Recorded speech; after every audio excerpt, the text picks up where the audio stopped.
Shock waves went through the church when Pastor Charles Jenkins suddenly collapsed right in the middle of his powerful Sunday sermon.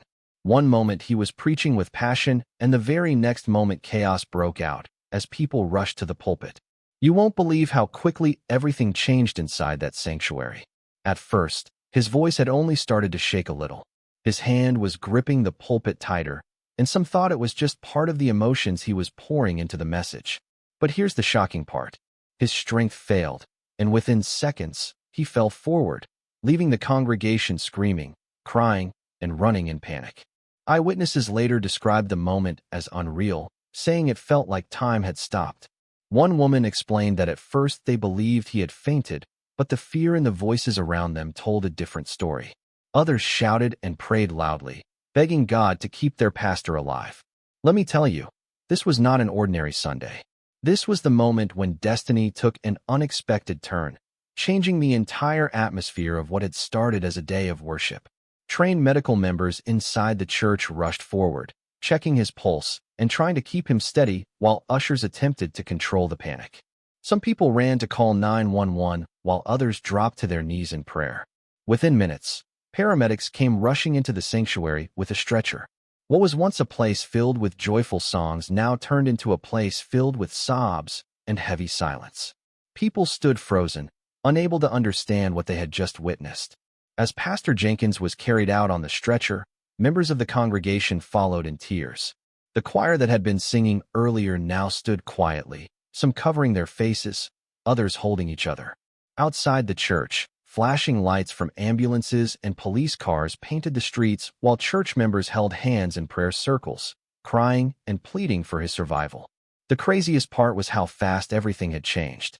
In only a matter of minutes, their strong and energetic pastor was being rushed toward the ICU in critical condition.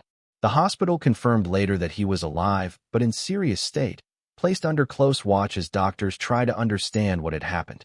But this is where it gets interesting because the more details started to come out, the more questions people began to ask. Was it exhaustion? Was it stress?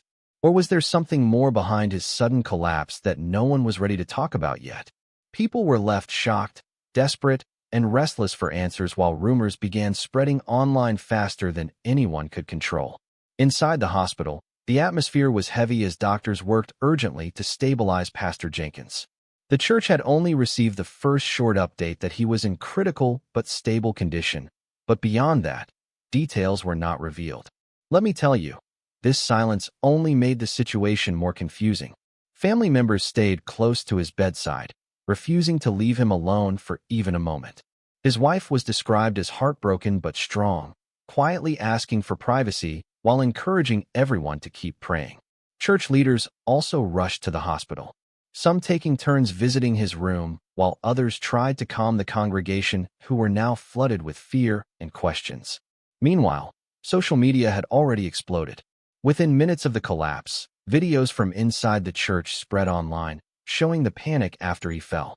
Hashtags like #PrayForJenkins began trending while thousands of comments poured in from people all over the country. But here's the shocking part. Alongside the prayers and love, rumors began to rise, too. Some people suggested it was a hidden health issue, while others whispered about stress connected to ministry politics.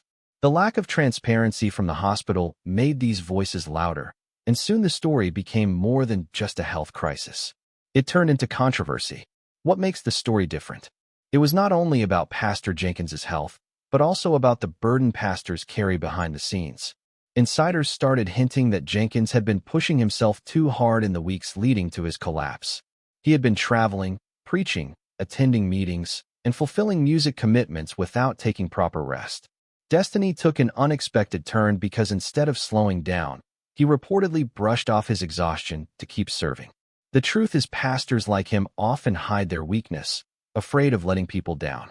But this moment exposed the reality that even strong leaders have limits. As hours passed, the ICU became the center of hope and fear.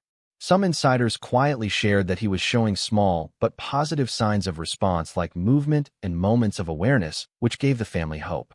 But doctors warned that the next 24 hours were going to be very critical. The craziest part was that while his health was being fought for inside those hospital walls, outside the story was growing bigger. News channels picked it up.